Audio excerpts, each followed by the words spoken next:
کی محنت، تبلیغ کی محنت، محنت تبلیغ کی محنت۔ مزید بیان سننے کے لیے سبسکرائب کریں راہ ہدایت بیان۔ اللہ کے راستے میں نکلنے کا اصل میں اس محنت کے کرنے کے لیے وہ جذبہ، وہ طریقہ چاہیے جو محمد صلی اللہ علیہ وسلم اور آپ کے صحابہ کا طریقہ تھا۔ داعی وہ ہوتا ہے جو اس طریقے اور اس جذبے کا اپنے آپ کو پابند کر کے چلاوے۔ اس لیے اللہ کے راستے میں نکلنے کے فضائل خوب بیان کرو، خوب بیان کرو۔ یہ بات یاد رکھنا ہمیشہ کہ جتنے خروج کے فضائل ہیں وہ خروج کے فضائل ہیں۔ اصل میں جتنے بھی خروج کے فضائل تھے امت نے انہیں قتال کے فضائل سمجھ کر چھوڑ دیا ہے۔ یہ بہت بڑی بیوقوفی کی ہے۔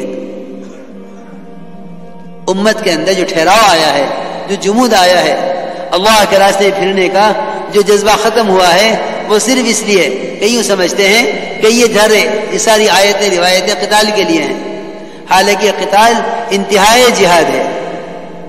اللہ کے راستے میں نکلنا تو بذات خود مطلوب ہے، اللہ کے راستے میں نکلنا تو بذات خود مطلوب ہے۔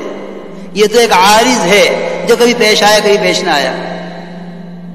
اللہ کے راستے کا خروج تو بذات خود مطلوب ہے۔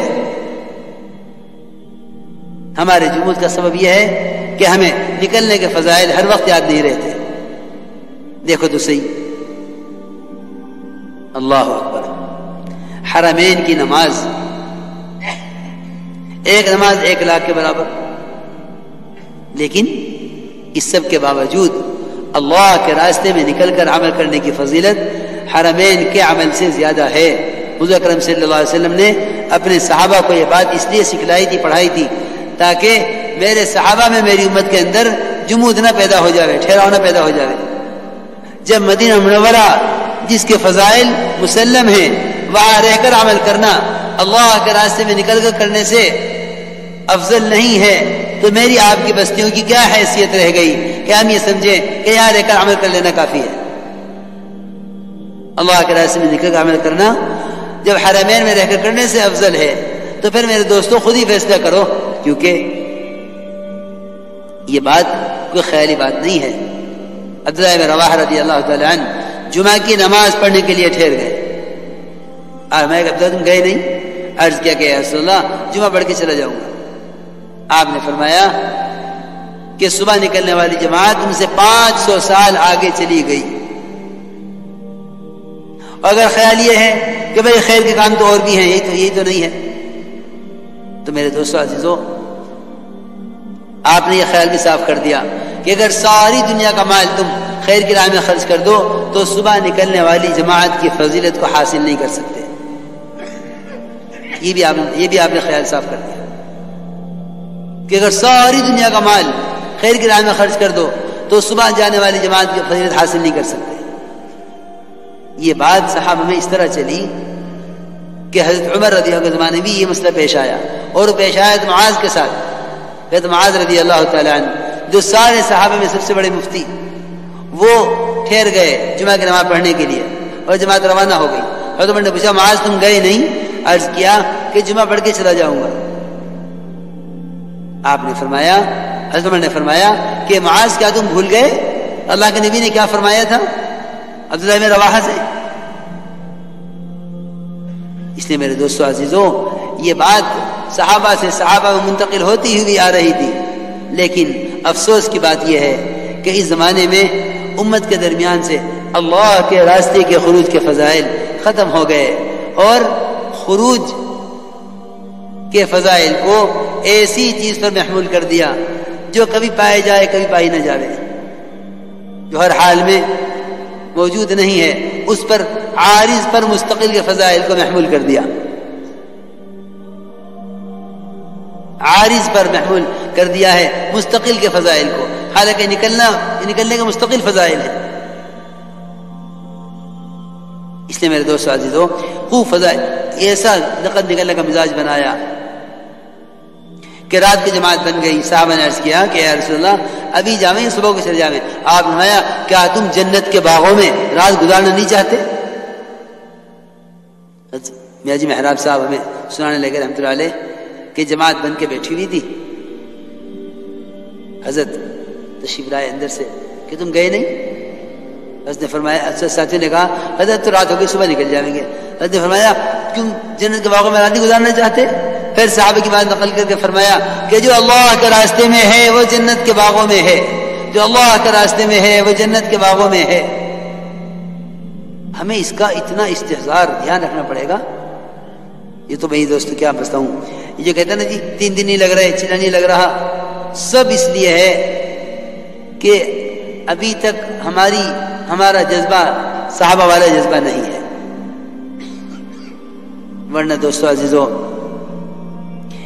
اللہ کے راستے میں نکلنے میں، اللہ کے راستے کے خروج میں کمی کا آنا، جب تک امت اس کو جرم نہیں سمجھے گی اس وقت تک نقل و حرکت کا حق ادا نہیں ہوگا۔ آپ کیوں نہیں یاد کرتے کعب بن مالک کے واقعے کو؟ سارے غزوات میں شریک ہوئے، صرف غزوہ تبوک میں نہیں گئے، صرف تبوک میں نہیں گئے۔ ہر سال نکلتے ہیں، اگر اس سال نکلتے کون سی بڑی بات ہوگی؟ ہمارے دل کے اندر کا یہ وجدان ہونا چاہیے، اللہ کے راستے کے نقل میں کمی آنا اللہ کے تعلق میں کمی پیدا کرے گا۔ ایک اشتہ چھوٹ جانا اگلی نماز پر اثر ڈالے گا، تعلیم حلقوں میں نہ بیٹھنا احتساب میں کمی کرے گا، اس کا ہمیں یقین ہو۔ اعمال دعوت چھوٹ جانے سے اس طرح ایمان اور اعمال میں ضعف محسوس ہو جس طرح ایک وقت کھانا نہ کھانے سے جسمانی ضعف محسوس ہوتا ہے۔ یہ اس کام سے مناسبت کا تقاضا ہے۔ اس لیے کعب بن مالک کے واقعے کو اتنا لمبا کیا، 50 راتیں گزر گئیں، آپ سلام کلام نہیں کر رہے۔ حضرت فرماتے تھے اس واقعے کا مقصد قیامت تک امت کو اللہ کے راستے کی نقل و حرکت کی اہمیت بتانا تھا کہ اللہ کے راستے خروج کی کیا اہمیت ہے۔ اس لیے میرے دوستو عزیزو، جتنے بھی فضائل ہیں وہ نفس خروج کے فضائل ہیں کہ اللہ کے راستے کی نقل اور پھر اس پر فضائل خوب بیان کرو کہ کیونکہ پیدل جماعتوں سے بڑھ کر تو اللہ کے غصے کو ٹھنڈا کرنے والا کوئی عمل نہیں ہے۔ 2 عمل ہیں حدیثوں میں جو ملتے ہیں اللہ کے غصے کو ٹھنڈا کرنے والے، ایک پیدل جماعتوں کی نقل و حرکت اور ایک مساجد کا اعمال سے آباد رکھنا۔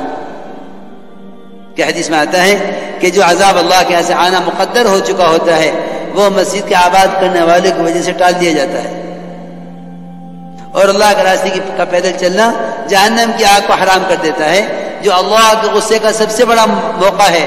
تو جو اللہ کے غصے کے مظاہر دنیا میں ہیں فسادات اور حالات کی شکل میں، کیا پیدل نقل و حرکت سے اللہ کا غصہ ٹھنڈا نہیں ہوگا؟ خوب فضائل بیان کیا کرو کہ اللہ کے راستے پیدل چلنے پر جو غبار اڑے گا، اتنا مشک ہر چلنے والے کو قیامت میں دیا جائے گا، اور اللہ کے راستے میں پیدل چلنے میں غبار اور جہنم کا دھواں ایک پیٹ میں جمع نہیں ہو سکتے۔ یہ فضائل خوب بیان کرو، خوب بیان کرو۔ یہ نہیں تو اصل میں جب تک ہمارے اپنے اندر میں تقاضا نکلنے کا نہیں ہوگا نا، باہر کی تشکیلیں کسی کو نہیں نکال سکتی، اور اگر کسی کے نکالنے سے نکل گئے تو کیا نکلنے کا مزہ ہے؟ اگر کسی کے نکالنے سے نکلے تو نکلنے کا کیا مزہ؟ جب تک خود ذاتی طور پر کام کو کام سمجھ کر اپنے آپ کو اللہ کے یہاں قبول نہ کرواوے۔ حضرت فرماتے تھے جو اپنے دنیاوی تقاضوں کو سامنے رکھ کر اس راستے میں نکلنے کا نظم بنائیں گے ان کی ذاتی زندگیوں میں